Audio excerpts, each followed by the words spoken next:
Good evening, everybody. Welcome to this Trustee Learning Programme session from Getting On Board. Tonight, we're talking about transitions, letting go of our CEOs. I think it promises to be a really brilliant session.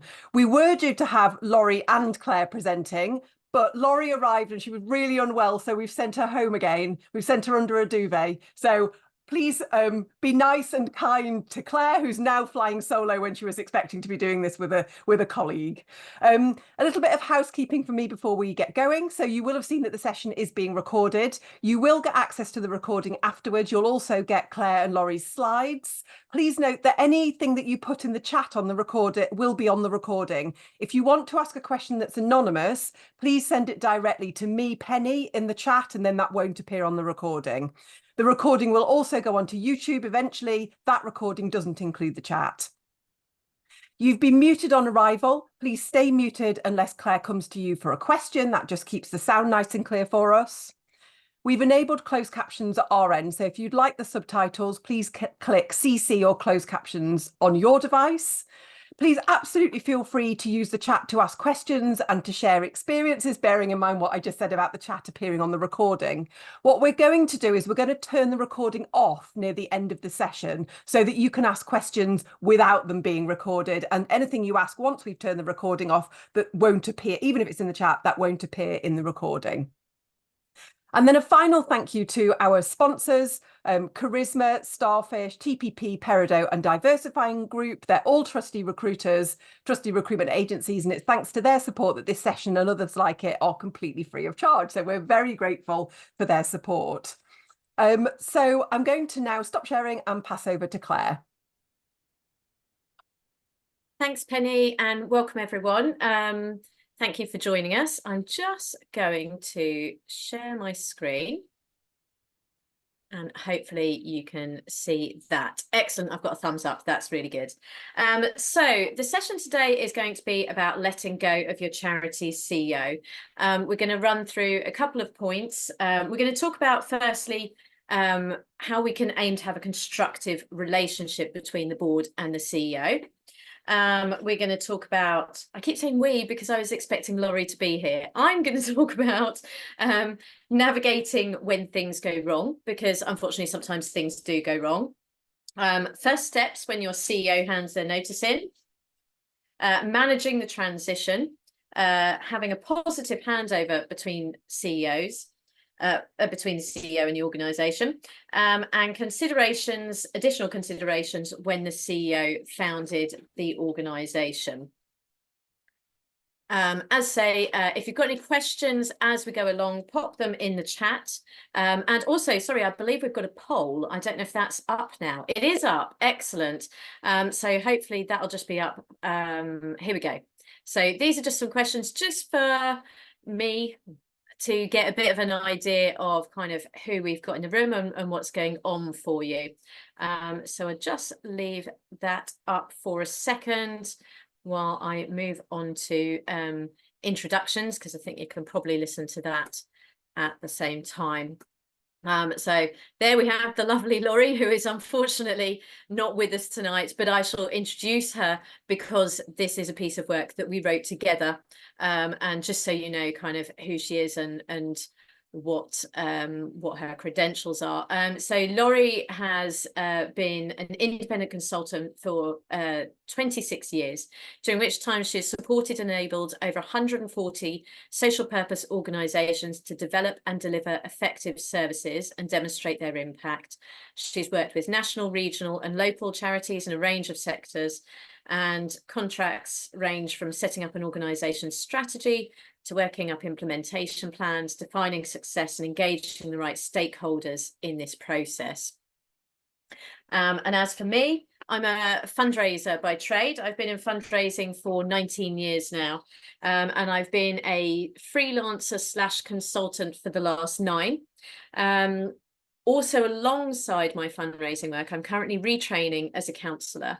And during that retraining, I sort of had a bit of a look at how, I guess, a bit of insight into how people can use the skills that I've been learning as a counsellor to deal with some of the issues I see regularly in charities.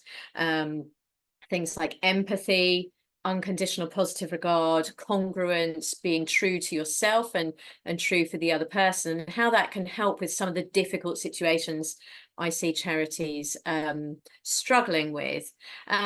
Laurie and I met because we're both members of Consultants for Good, and we met during a piece of work around kind of marketing, and we went into a breakout room and we were working together on something and ended up sort of discussing some issues we see regularly in charities.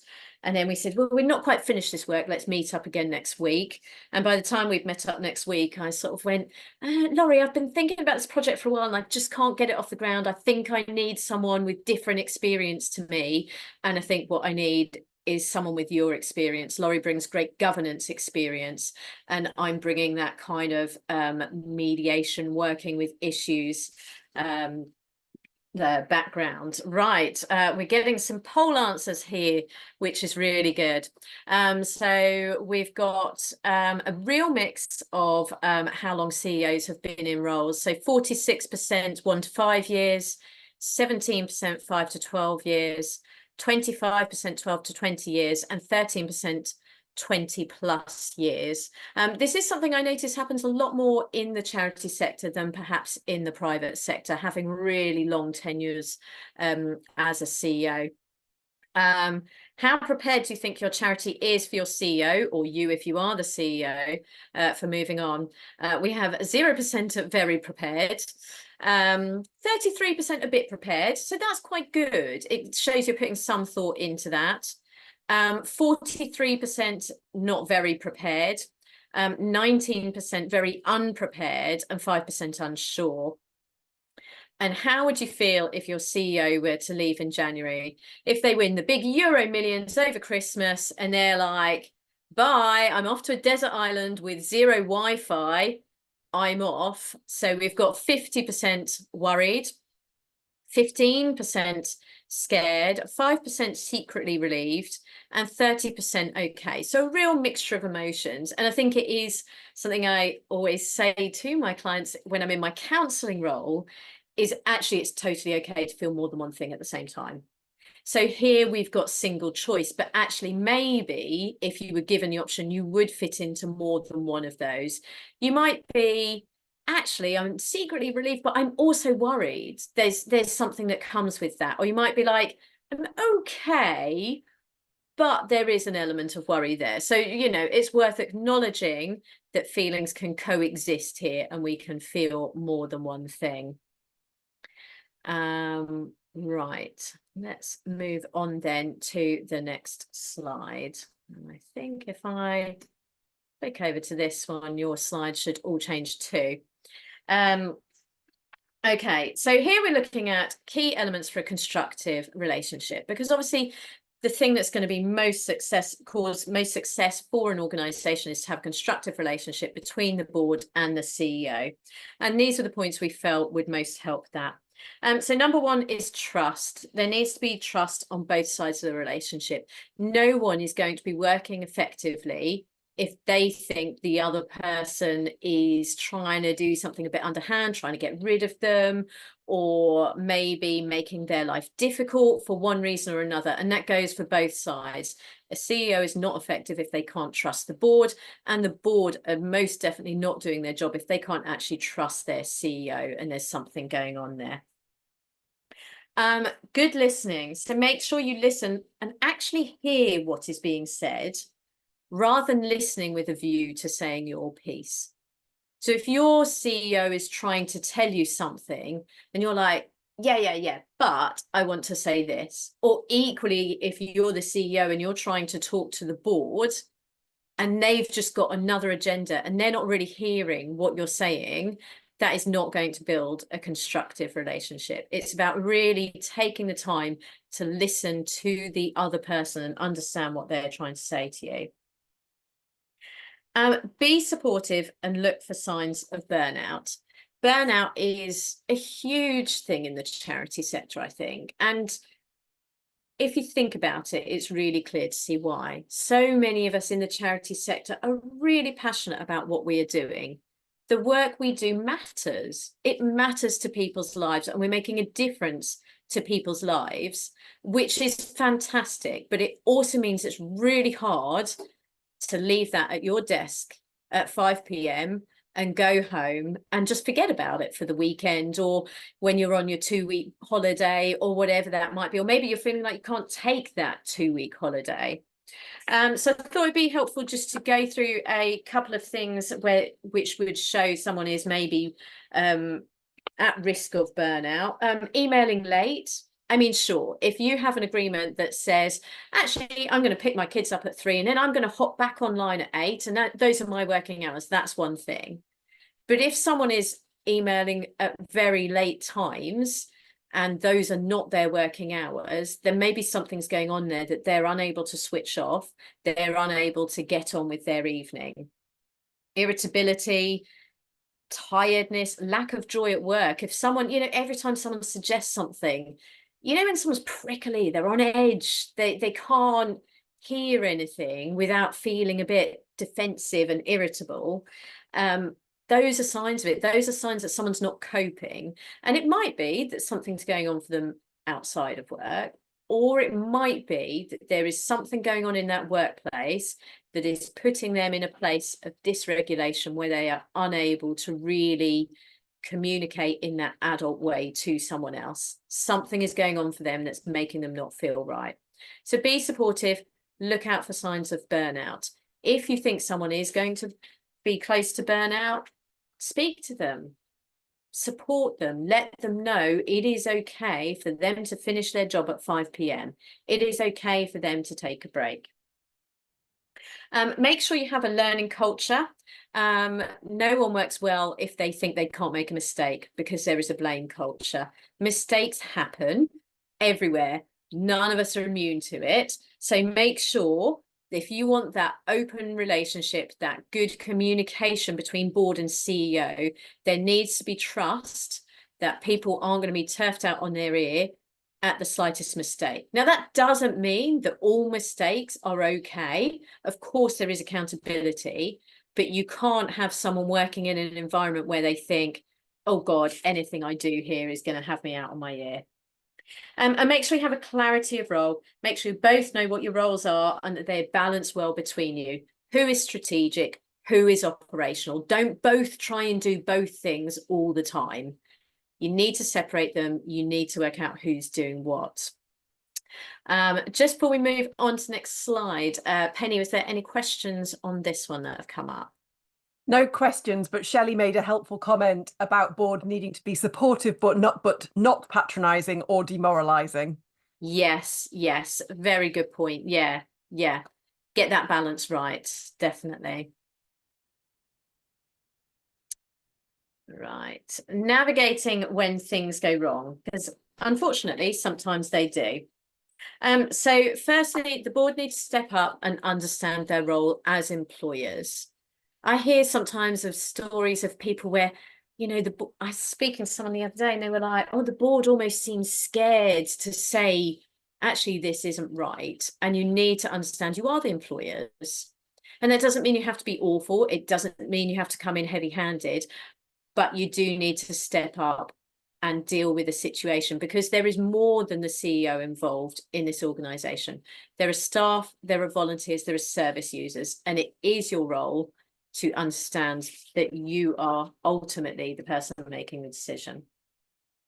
Are all your policies up to date? Particularly important if you suspect things are going wrong. Have you got a whistleblowing policy? Do staff and volunteers know what to do if they think something is not being done correctly?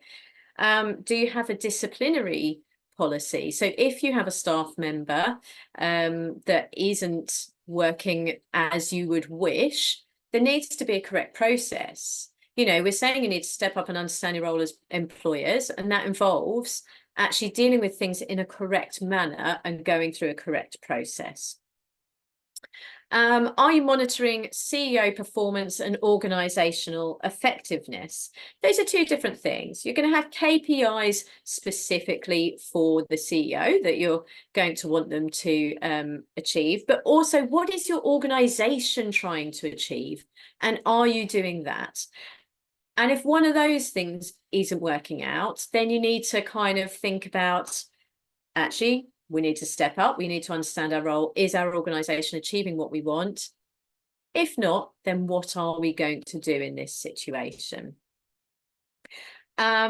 If you are getting yourself into a difficult conversation between board and CEO, take the heat out of it. We're going back to the last slide. No one's going to operate well when they're in a really stressful situation. And actually, when things are going wrong, people are in difficult situations. So actually, can you have a neutral meeting space, not on one person's, turf or the others? Can other people attend the meeting if needed to?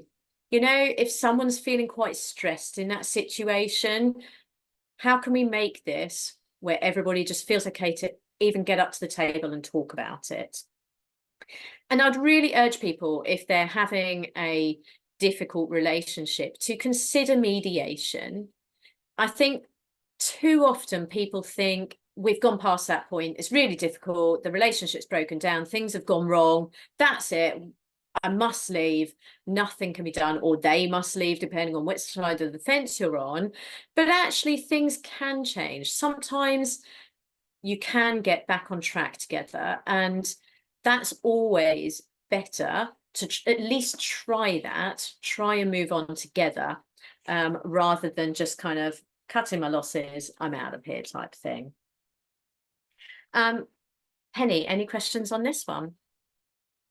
A question from Sarah about, have you got any recommendations for mediators? And I said that's something that you provide. And I guess wider thoughts, Claire, on using mediators. Any tips on using mediators? Tips, yeah, employ me. Tips on using them. I think just both go into it with an openness and a willingness to actually give it a go. It's really difficult if one person goes into it kind of like, I'm being forced to, I don't want to, I know what I think already. It really is helpful if both can look at it as a potentially positive way forward. And it might not end with the CEO staying, but at least you might end it with a better feeling on both sides and a better ending, because endings are really important too. You might go into the mediation and still someone might leave, but they might leave on much better terms and both feel better about it, because no one feels good when someone leaves on bad terms. On any side, no one feels good. How do you sell the idea of mediation? So depending on what side you're on, whether you're a CEO who thinks mediation would be useful, or you're a board, your board members that think mediation would be useful, how do you kind of sell that into the opposite side? I suppose just kind of that bit I was just talking about there, actually. Even if you don't think this is going to end with this person staying, don't you want it to end where everybody feels okay about it? And isn't it worth giving it a try? And actually, especially when we look at charities, people feel so passionate about it, but they're maybe just looking at it from completely different points of view. No one is wanting this to go horribly wrong. No one's wanting the organisation to fail. Everyone, I believe, has a good heart and wants the best for the organisation. It's about finding that ground where we can talk and we can understand how are we going to move forward, understanding that we both think different things are the best for the organisation. And Noel has just added, there's something about investing in relationships and acknowledging that sometimes you need help to repair and reconnect. Absolutely, absolutely. We're not always taught this at school. Not all of us are taught it within our family units. Relationships are hard. And they're hard at work when we're feeling stressed and under pressure. And so it's just about going, that's okay. Let's just come together and work out what's hard about this and see if we can move forward together.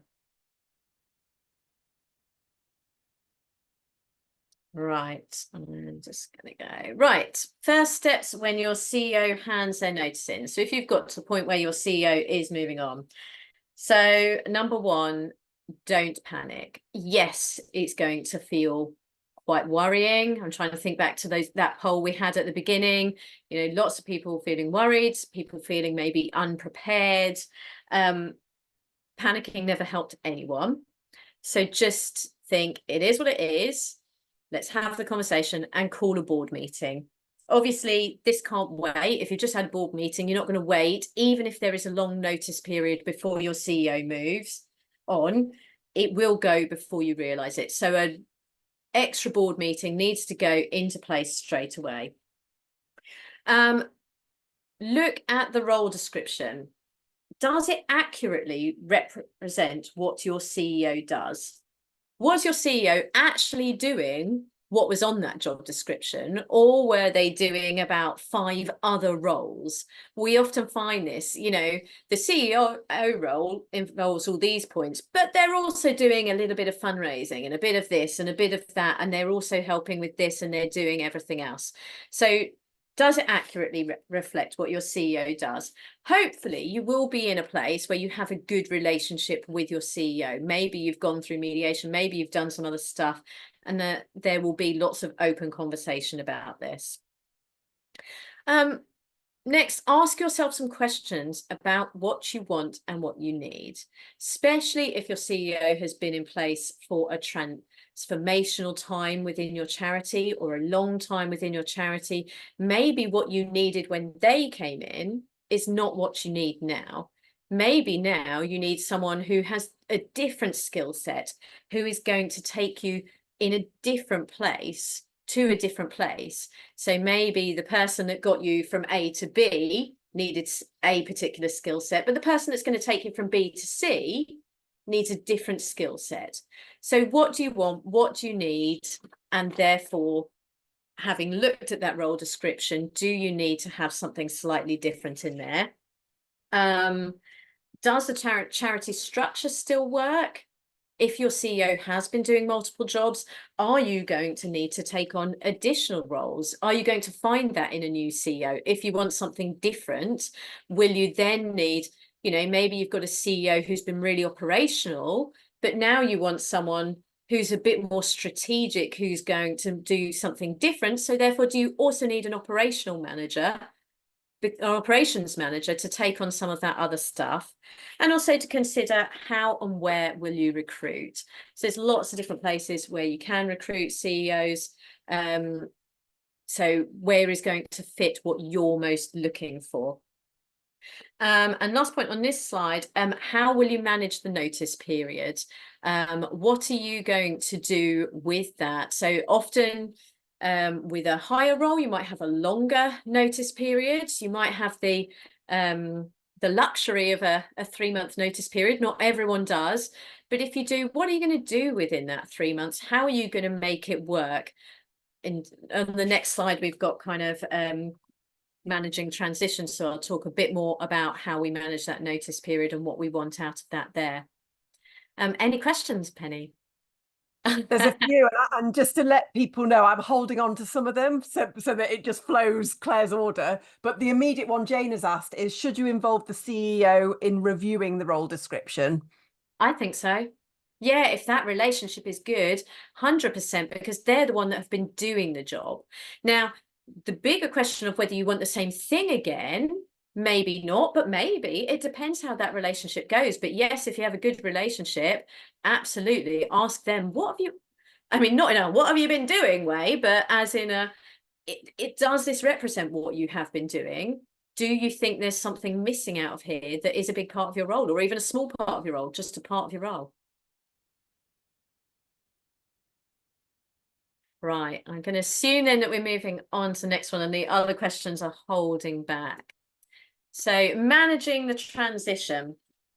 Right, so we've got here, we need to reassure staff and volunteers. This is an unsettling time, especially if the CEO has been in post for a long time.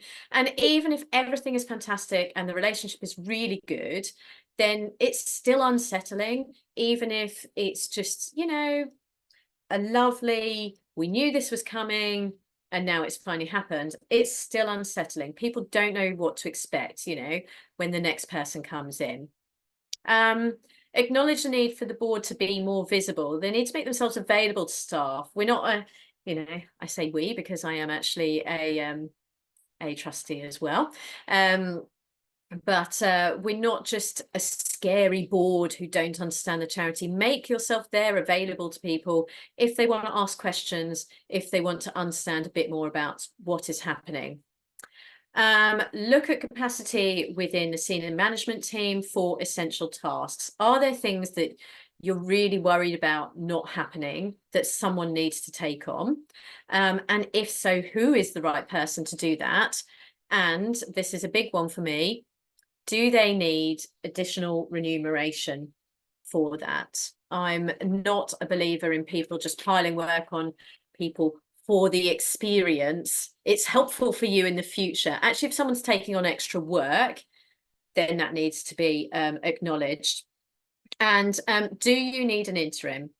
If there is a short notice period, if it's very sudden, you know, our CEO that's winning the Euro Millions over Christmas and is going to head off to a desert island, if it's very sudden, do you need an interim? Or if you're kind of, as a board, thinking to yourselves, actually, I think we do need something a bit different now. I think we need to consider that. Do you need a bit of breathing space to think about that? And also, if your CEO has been in place for a long period of time, that is going to be a huge transition for everyone involved. So actually, an interim might give you a bit of space to go, okay, we're moving on for a little bit, and then we're going to see how things happen, and then we're going to recruit more permanently. So an interim can be really helpful. Any questions, Penny? Yeah, we've got a good one from Julia here who says, how can we best manage and message when a lot of new staff members came in under the CEO and are at risk of leaving and are very attached to the CEO? Yeah, I mean, that's obviously a lot easier if that relationship is going well with you and the CEO. And I would bring the CEO on board with that to kind of go, actually, this is a difficult time. Change is difficult for people. It is just worth acknowledging that it is difficult for everyone, some more so than others. So about saying, you know, actually, if that relationship is good, the CEO believes in the staff and knows they will take things forward and they're really good and everything. If the relationship is broken down, it's about, I would say, getting time face to face with people. Actually, spend a bit of time. When we're saying about being more visible as a board, spend a bit of time individually with people. How are you? How does this sit with you? What are your concerns? And you're not going to be able to address everyone's concerns, but at least if people feel heard and they feel they've been able to speak to the board about that, that will be helpful.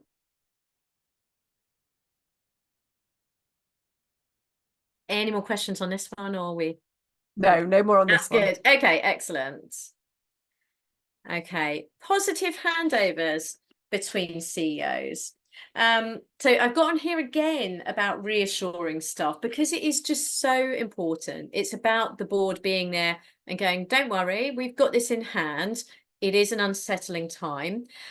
Also, there are ways that staff can be involved in the recruitment. For starters, you might have a bit of a survey of staff. You might, you know, it's not about everybody gets to choose the CEO, but people can be involved in some way. People could show someone, you know, the word's completely got candidates. People can show candidates to a meeting room or have a little informal chat, you know, just to feel slightly more like, oh, I saw these people coming in. I have a sense of who is coming in and who is being interviewed, and just involving people being there, being visible. Ensure key stakeholders are aware and also handed over to the appropriate person. So if you're an organisation that has a lot of contracts, who is the person that does the contracting within their organisation, and who are they going to speak to within your organisation if they previously spoke to the CEO? If yeah, just anyone really, key stakeholders, funders, people within the community, everyone like that, are they aware? You don't want anyone to suddenly be like, hang on, I had no idea the CEO was going. They're the person I always email. I feel completely out of the loop. How can I trust you as an organization? Just keeping people on board just really will help. Capturing organizational memory. This is a big one that Laurie and I talk about a lot, because so much of what we do, and we all do it, so much of the work that the CEO will be doing will actually just be their own brain. What is in their memory, what is in their head, but not anywhere else. For a variety of reasons. This isn't about people not deliberately not recording things. There's just things we pick up as we go along in all jobs that is in our mind. And especially if someone has been in place for a long period of time, there will be foibles all over the place that they will know how to get around. And so it's about sitting down with them. Again, we're hoping here for that positive handover. And actually, I think in some ways this can be helpful towards it. I think this helps towards a positive handover, because you're sitting down and you're kind of going, hey, we know that you've got loads in your brain here, and we know that is going to be really helpful to us. It's kind of showing someone a bit of boosting their ego a bit in some ways. We know you've got this information. We know it's going to be helpful. Could you help us to capture that and make sure, don't just get them to write handover notes and off they pop. It's about sitting down, asking those questions, being involved. And then obviously logistics. A handover, of course you want to have the conversation, but our handover notes written and comprehensive. I've known so many organizations, not necessarily with CEOs, but people just write handover notes and just put them on the drive, and then they leave and people just look at them later. Actually, make sure you look through them. Do they make sense? Is everything in there? Is there anything big that you think is missing? Have key people been introduced? It's not just about making key stakeholders aware. It's about actually, wherever possible, doing an introduction. As you know, I'm off at the end of the month. Can I introduce you to whoever the person is for them to speak to? Are the files in the right place on the drive and not on a home computer? It happens too easily. People do a bit of work at home and they're not, uploading that to the drive. And also, can things then be deleted off home computers? Have all passwords been recorded?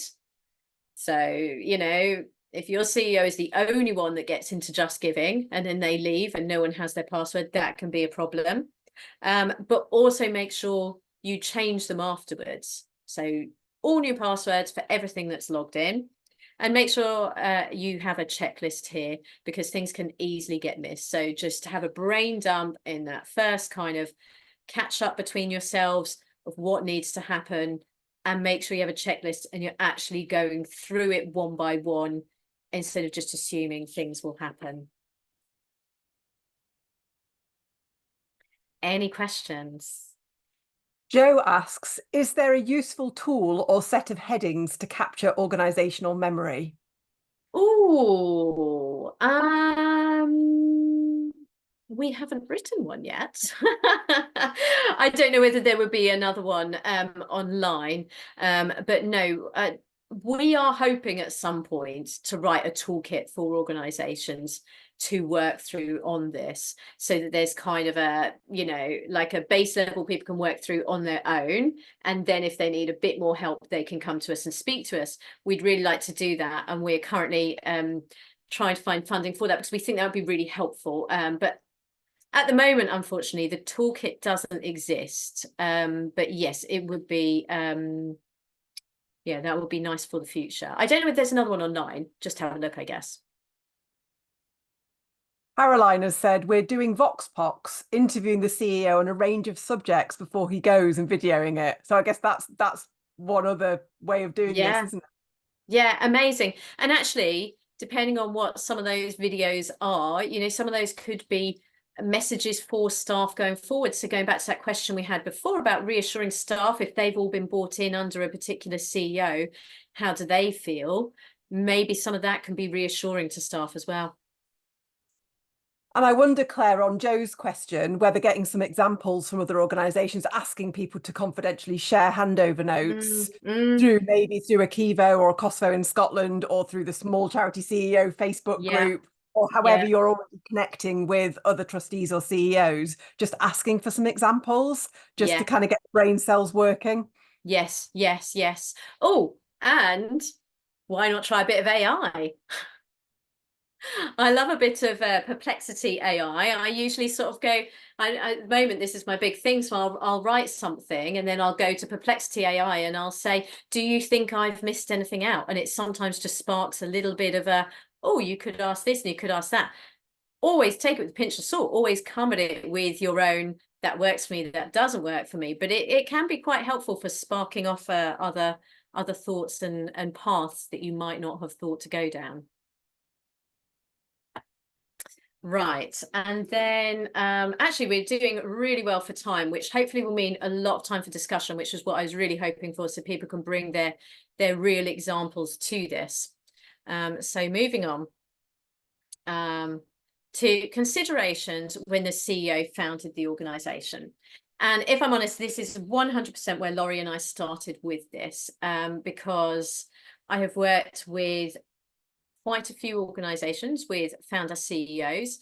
And I've also sadly worked for organizations where it's not dealt with very well. And that really hurts me, like, to my core, because I just think, oh, it's just really sad that someone has come in and had the foresight to like set up an organization that no one else thought to do, and had this really, good idea. And then somewhere along the lines, things have got a bit muddled, things have gone a bit wrong. Maybe the person that has that great idea and is really, that kind of go-getter, that person that goes out and starts something that no one else will, maybe they're great at that, and then the organization moves to another point and maybe that's not where their skill set lies. And I do see organizations get themselves into a bit of a muddle with this. So what is founder syndrome? So founder syndrome is when the person who started the organization maintains a disproportionate amount of power and influence to the detriment of the organization. And there just comes a point where maybe it's not working quite so well for people within the organization as it used to. Now, I just want to say I'm approaching the signs of it with love in my heart. No one does this because they are trying to cause problems in an organization. They're doing it probably from a stress position, but signs of it can be controlling behavior, overly involved in jobs they shouldn't be, like admin, finance, and fundraising. And if we think of that, when you started the organization, you were everything. People were doing every single job. And so sometimes when then people come in to do that, it's quite hard to let go of that. Resistance to change. So kind of thinking, but this is the way we did it. And so this is what we should carry on doing. And that again comes from probably like a bit of a fearful place. If we look at the emotions involved in that, that's a bit of a, oh, hang on, maybe I don't feel so comfortable if we're doing things different because this is how I know how to do it. And taking challenge as a personal affront, thinking, well, they'd think I shouldn't do it this way. They obviously think this. They obviously think I'm not the right person or this or that. Again, when we look at the emotions involved in this, kind of around those fear and those worry and, maybe feeling very uncertain and therefore trying to control the environment a little bit more than is particularly healthy. So really kind of consider, does the founder have the right skill set to be the CEO? As I say, maybe people are great at setting things up, but maybe not so great at the next stage. Maybe, they're an ideas person, but they're not an operational person. So maybe you need someone to come in operations. Consider when someone is leaving, whether they're leaving through their own choice or because something has gone wrong and everything, there will be an emotional attachment to the charity. This will be their baby. They've set this up. And very often, well, not very often actually, but you might have occasions where people have set this up because of something that happened to them. Something that was so hard and difficult in their life that they thought, I can't have this happen to someone else. I need to set up an organization so this doesn't happen to anyone else. So whatever the circumstances of a founder leaving, if they have set it up because of something that happened to them personally, that is going to be hard. That is going to be really, really hard. And it won't be as simple as saying, let's just write a list and everything like that. There are emotions involved in this. And let's just really come at this, I would say, from a place of kindness on both sides about what that is like for people. Got here capturing organizational history. And Laurie and I, when we put this, I was like, oh, I put the wrong word here. We've got memory on this one. We've got history on this one. She said to me, no, I actually think they're slightly different. And there is a difference. Why was the organization started? How did it start? Who were your first funders? Where did you go? Where have you moved from there? And that is maybe slightly different from some of the memory stuff. You know, you're going to need to and want to tell that story in the future. When people ask, you know, down the line, how did the charity start? You need to know that story as well as the other stuff. So my little mistake there actually took us to a different place on the point, and I was quite pleased about it. Learning culture, mistakes are fine. And what role will the CEO have going forward? Actually, that founder CEO has been a really important part of the charity. So they're not just going to disappear and never be heard of again, or hopefully not. Hopefully you're going to have a role for them. So what is that role? Do they get a title like a president or an honorary something? You know, how are they going to be involved in the charity? Ideal situation coming out of it, this is that founder feels like they have been honored, I guess, that it has been understood that they have set this charity up and that they took it to a certain place, and that was great. And we are grateful for them doing that. I'm grateful this charity exists, grateful for everything they've done, but they're not the CEO now. And that can be tough. So be careful with that role. Make sure that role isn't organising the annual event. It isn't a place on the board, because actually that can lead to difficulty in the future. So you really have to sit down and think as a board, as a CEO, if you're the one moving on, what are we trying to achieve here? And how are we going to move forward with that? Any questions on this one, Penny? Yeah, so Kerry has said founder syndrome is a definite thing. Typical behaviours: controlling, fill the board with family and friends, dislike of outsiders. It can be very difficult working with a founder. Yeah, and I have worked in organizations like that, and it is difficult. It's really difficult to work with that. I'm not pretending it's not with my let's approach this with love and kindness. I'm just saying the way I've seen it dealt with has not been great. I have seen people chucked out of charities they set up. I have seen people leave under their own steam, but then the relationship has really broken down because it has been difficult and that has not been acknowledged. So I'm not saying this is not a difficult thing to work underneath. I'm just saying there's a maybe nice way of dealing with it. And Noelle has made a really good point, I think. She said founders may also need a clean break, unable to switch off otherwise, and they might not feel able to ask for it. I thought that was a really interesting perspective. Yes, really, really good point. Yeah. And maybe actually, if we're kind of looking at that emotional attachment and why someone set that up, actually, maybe they're in a different place in their life and they need to move on and they need to park that for a bit. Yeah, fantastic point. We've got other questions and comments. Claire, I don't know if you tell me when you want to turn the recording off and we'll go into secret mode. And if you're watching on YouTube, tough luck, you should have come live. Yeah, let's do it now. Let's go to questions and discussion now. Shall I stop sharing so people can put hands up? That might be easier.